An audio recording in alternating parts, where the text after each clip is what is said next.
Masih ini Pak, secara umum masih batu gamping terumbu, yang dimana batuan gamping ini terbentuk sekitar beberapa juta tahun yang lalu. Juta? Pada kala Miosen, pada zaman Tersier, yang dimana dulunya ini adalah terbentuk di lingkungan laut dangkal. Baik. Adalah Mas Wisnu, dosen UMKT yang turut serta rombongan masyarakat dan akan mengidentifikasi rona awal di Goa Sanggulan, dan kita berada pada titik kedua, goa yang berada pada Ini dalam ya? enggak. Sampai selutut aja. Cemplung aja. Oh, Nah, di sini yang dalam. Iya, nanti.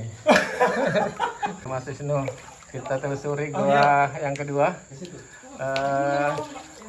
Melihat dari kasat mata di permukaan gua ini tadi, ekosistem, panorama dan lain-lain, bagaimana Mas Wisnu melihat? Untuk kondisi goa kurang lebih sama dengan yang goa pertama. Di sini terlihat beberapa ornamen goa. Namun di luar sini baru terlihat sebaran batu gamping terumbu ya. Batu gamping terumbu. Ya, jadi mungkin kita harus. Apa istilah itu? Jadi semacam batu gamping yang terbentuk, batuan yang terbentuk ketika prosesnya itu saat dulu lingkungan sini masih Kita belok kanan ya. Belok kanan. Dan sekarang kita menanjak dan di depan itu sudah tidak ada air ya. Kita langsung masuk ke lorong goa. Coba tarik tanganku. Jangan saya lebih berat ya kayak kemarin. Tar dulu. Kaki ku salah. Aku lemas, aku ingat kemarin tuh. Oleh nawak kak. Adik Wira. Dilan Pak. harus pakai ngomong ya. Dan di tahap kedua, goa yang kita akan telusuri, ini adalah muara goa, Pak Wisnu ya. Iya Pak.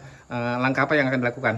Pertama kita akan menentukan dulu bagaimana luasan dimensi lorong ini sebagai data awal. Kemudian setelahnya mungkin jika sudah di dalam kita akan mencari beberapa ornamen goa yang mungkin bisa saja berbeda dengan apa yang telah kita jumpai tadi di goa pertama. Nah, untuk melihat ornamen Di 2608 meter panjang. Nah, ini adalah aplikasi yang digunakan untuk mendata setiap gerak-gerik penelusuran goa yang ada di Desa Sanggulan. Untuk melihat karakter batunya gimana? Batunya masih ini Pak, secara umum masih batu gamping terumbu, yang dimana batuan gamping ini terbentuk sekitar beberapa juta tahun yang lalu. Juta? Pada kala Miosen, pada zaman Tersier, yang dimana dulunya ini adalah terbentuk di lingkungan laut dangkal. Baik, dan Ya. ini lebih tepat dekat di pesisir sungai ya? Iya, Pesisir sungai. karena mengalami proses yang namanya pengangkatan, mengakibatkan batuan yang awalnya ini di laut, dia perlahan terangkat. Laut? Seiring dengan menyusutnya air laut, karena proses pengangkatan yang dialami di regional daerah Kalimantan Timur. Jutaan tahun yang lalu. Iya, Dan memang itu ada teorinya ya. ada Kita bisa mengatakan itu karena dasar dasar geologi. geologi dan keilmuannya. Iya. Oh, yang setuju. Dan di depan itu kita akan menemukan air lagi. Iya. Tolong yang di bawah dibantu. Siap. Sudah Pak. Ini amankan alat. Amankan alat dulu.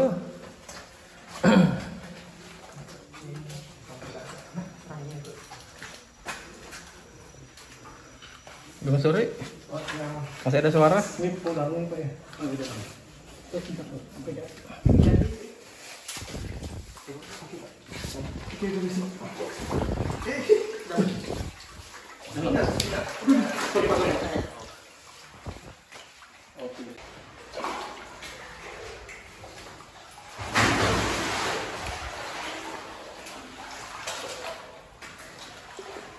Dan Saya ngambil data sebentar. ya, ini tahapan kedua di aliran goa yang kita masuk. Setelah melihat di tahapan kedua, Pak Wisnu, apa yang bisa tergambarkan atau penjelasan yang kami dapatkan?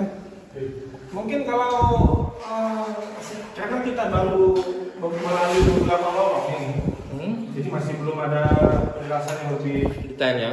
detail lagi spesifik. Yang saya harapkan mungkin nanti jika kita menemukan lorong yang lain, kita akan menjumpai ornamen goa seperti stalaktit, stalagmit dan ataupun flowstone ataupun pilar yang mungkin menjadi salah satu ornamen yang beberapa ornamen yang ciri khas yang kemudian memberikan kesan unik yang tidak dimiliki oleh semua semua goa yang ada di Indonesia mungkin. Dan kali ini kita menggunakan indikator alat apa nih? Apa pengukuran?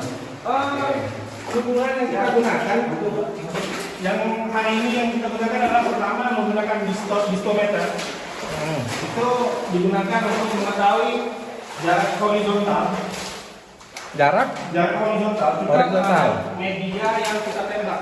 Itu bertujuan untuk mengetahui bagaimana dimensi secara horizontal dari lorong goa ini. Tadi sempat dihitung nggak waktu perjalanan kita? Kita sudah menempuh berapa menit? Waktu yang ditempuh sepertinya sudah hampir setengah jam lebih ya. Dari awal ya? Oh, dari awal ya. Mungkin ya hampir sejam. Sejam. Nah, kita sudah mulai menemukan ornamen yang berbeda. Seperti ini ornamennya. Apakah masih sama? Masih sama juga. Sama ya? Mungkin sebentar saya mengambil bisa dikasih penerangan foto Pak. Saya mau ambil foto lantai luar ini. Nah, kali ini kita mendokumentasi keperluannya apa ini? Keperluannya untuk mengetahui kondisi fisik lorong goa Pak. Mungkin dari bawah sampai dari lantai maupun di sisi bagian dinding goa.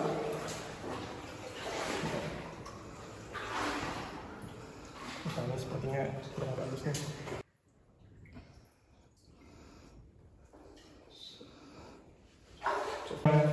Dapat menginformasikan kita bahwa mungkin jika kita lihat tadi kondisi batu gamping yang ada di luar goa Di bawah itu, ya. itu cenderung memiliki permukaan yang kasar dan runcing. Berbeda dengan yang kita temukan yang ada di dalam lorong goa ini. Seperti yang kita lihat di sini, seperti ada semacam bentuk alur ya. Nah, alur ini jika kita pegang batunya ini tidak tajam. Ini karena apa? Karena diakibatkan oleh proses pelapukan yang dimana pelapukan itu yang dimana proses pelapukan itu diakibatkan oleh adanya rembesan air yang ada di permukaan goa ini, di atas goa ini, kemudian masuk ke dalam lorong goa ini. Ternyata ada sinyal.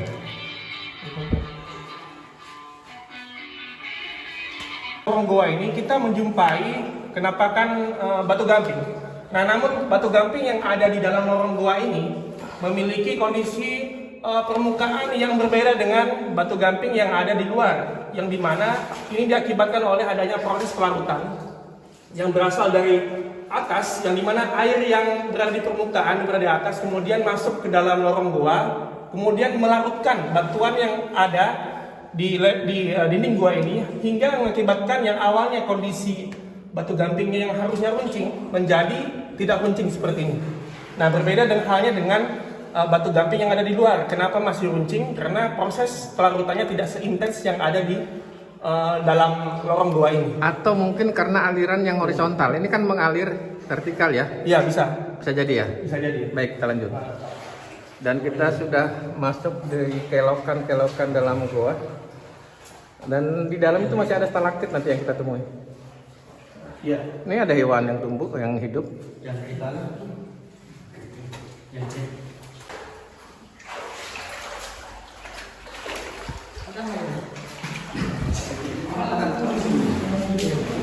Nah, di depan kita adalah Bung Suri yang terus mengikuti langkah dari akademisi Universitas Muhammadiyah Kalimantan Timur, sang dosen dari UMKT. Dan ini penampakan dari gua yang sangat eksotik. Tentunya keindahan alam ini berproses jutaan tahun yang lalu. Nah, ini karakter masih sama ya? Masih sama. Sama.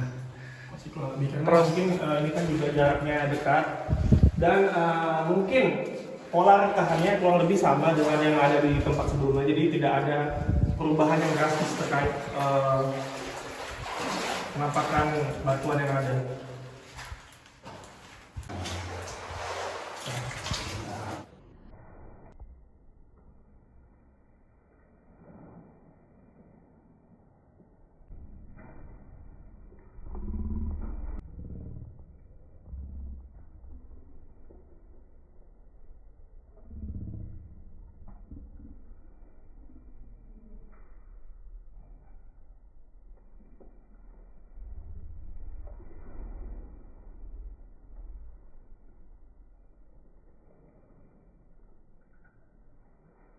Sekarang kita mencoba mengetahui bagaimana dimensi lorong goa ini dengan menggunakan alat distometer, yang dimana alat ini digunakan dengan cara menembak titik yang ingin kita ukur melalui jarak horizontal. Ini kebetulan kita ambil secara vertikal, tapi tetap gadgetnya horizontal.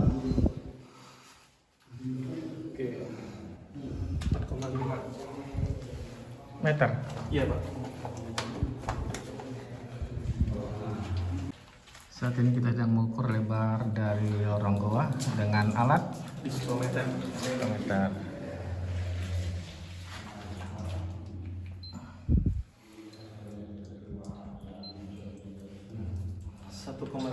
1,5 meter lebar gua.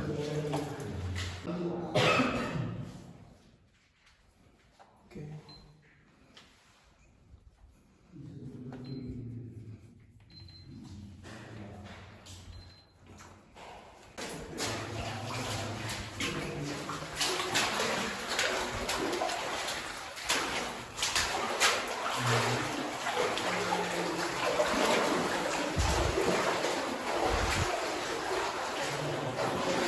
Mungkin di sini udah terlihat agak perbedaan pola ya Pak. Jadi lorong-lorong yang kita lewati sebelumnya itu memiliki kenampakan permukaan batuan yang umumnya bergelombang. Nah tapi Gelombangnya agak besar di sini ya? ya, tapi perbedaan gelombangnya itu adalah di mana daerah yang kita pijak sekarang ini, lorong yang kita pijak sekarang ini memiliki pola lebih ke vertikal, alur, lebih memperlihatkan tekstur akibat arus vertikal yang ada dari atas. Jadi mungkin di sini menandakan bahwa rekahan yang ada di lorong ini itu lebih banyak daripada rekahan yang ada di lorong kita lalui tadi. Ini ditandai dengan adanya pola batuan permukaannya itu memiliki aliran vertikal. Nah, jadi kesimpulannya rekahan yang ada di lorong ini lebih banyak daripada rekahan yang ada di lorong sebelumnya, karena ditandai dengan permukaan dari batuan yang lebih memperlihatkan Gelombangnya lebih besar. tekstur yang lebih mengarah aliran vertikal. Bentar, saya foto. Sekarang alat pengukuran lain selain distometer tadi untuk mengetahui. Jadi sekarang kita untuk mengetahui posisi lokasi kita sekarang. Nah, kebetulan ada objek yang menarik dari lorong goa kedua ini berupa penampakan permukaan dari batuan yang lebih memperlihatkan tekstur aliran secara vertikal. Jadi alat yang kita gunakan adalah GPS.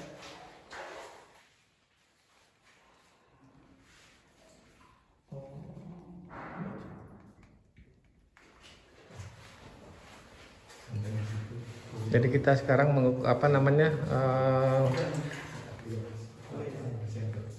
menentukan titik koordinat ya? Iya Pak, menentukan titik koordinat. Harapannya dengan menentukan titik koordinat ini, kita selain dapat mengetahui lokasi mana yang memiliki perbedaan kenampakan permukaan batuan, kita juga mengetahui seperti apa kondisi rekahan yang ada di atap gua ini. kita juga bisa mengetahui sebarannya. Vertikal. Berada pada titik koordinat. Kita sekarang berada di titik koordinat sistem UTM dengan koordinat X 04839095, Y 9963430 dengan elevasi 20 meter di atas permukaan laut. Oke, Lanjut. gua apa? Nah, sekarang ornamen yang berbeda. Dengan jarak sekitar 5 meter aja. Ya, Nah, ornamen yang terlihat seperti apa ini? Dari gambaran fisik. ini adalah stalaktit ya. Umumnya Stalaktit. ya, stalaktit ya. Ornamen gua yang berada di atap gua ya umumnya. Stalaktit ini juga kadang-kadang disebut juga dengan flowstone ya. Jadi seperti di mana batu gamping ini terlarutkan, di mana memperlihatkan tekstur aliran ke bawah. Jadi ini pertanda masih ada aliran, berarti masih ada proses. masih ada proses. Jadi pembentukan stalaktit ini tidak berhenti pada saat ini. Nah, ini jika pelarutan terus terjadi, lama-kelamaan batu yang awalnya sampai di sini perkembangannya bisa sampai ke bawah, bahkan sampai ke sini. Jadi bahkan ada fenomena umumnya di daerah kars itu atau di goa, ketika di bawah kita jumpai stalagmit, di atas kita jumpai stalaktit, terjadinya proses pelarutan terus-menerus akan membentuk yang namanya pilar. Pilar itu adalah ketika stalaktit dan stalagmit bergabung. Nah, jadi ini pertumbuhannya tidak hanya berhenti sampai sini, tapi bisa berkembang terus-menerus selama ada rekahan dan suplai air yang melarutkan batuan yang ada di sini. Dan sambil bergeser mungkin masih sama, kita ada dengan Ya. karakter yang berbeda. Kita Artinya bisa dengan posisi ini bahwa keadaan gua di desa Sangkala itu masih berproses dan terus berproses. ya. Ya. Artinya kita butuh juga komitmen untuk menjaga ekosistem di sekelilingnya. Harus ya. Nah, dari segi keilmuan geologi, melihat fisik ini usia proses berapa? Kalau usia masih sekitaran ya, butuh beberapa tahun saja ini. Kalau misalnya untuk ya masih skala waktu manusia lah ya, masih sekitar puluhan tahun, mungkin belasan tahun. Tidak seperti pembentukan batuannya. Kalau batuannya sendiri terbatukan hingga berjutaan-jutaan tahun.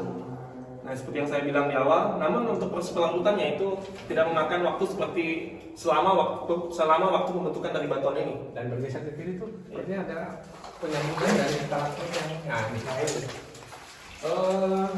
Kalau ini masih sama ya, masih stalaktit ya. Stalaktit dari bawah. Nah, dari bawah. Mungkin kita akan foto ini Pak. Kelas aja lu.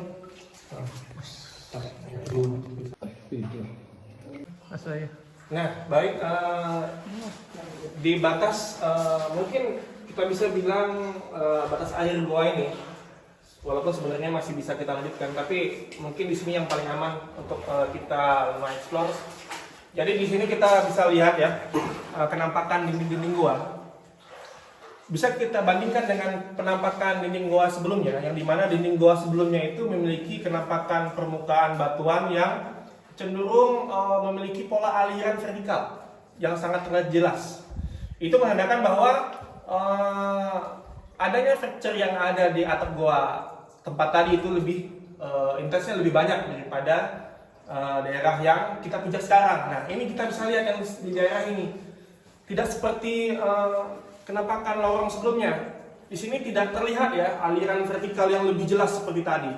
Ini cenderung hanya memperlihatkan kenampakan permukaan yang cenderung berundak-undak seperti awal lorong tadi.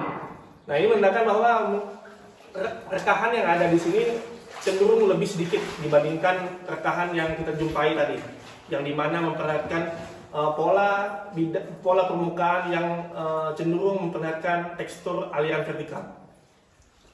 Jadi cukup sampai sini aja. Iya, Pak. Nanti ada waktu kita akan luangkan untuk melangkah ke kayaknya di situ muara, cuman teman-teman belum berani. Baik sahabat, setelah kita menempuh waktu sekitar 30 menit ke ujung jangkauan goa yang kita lalui.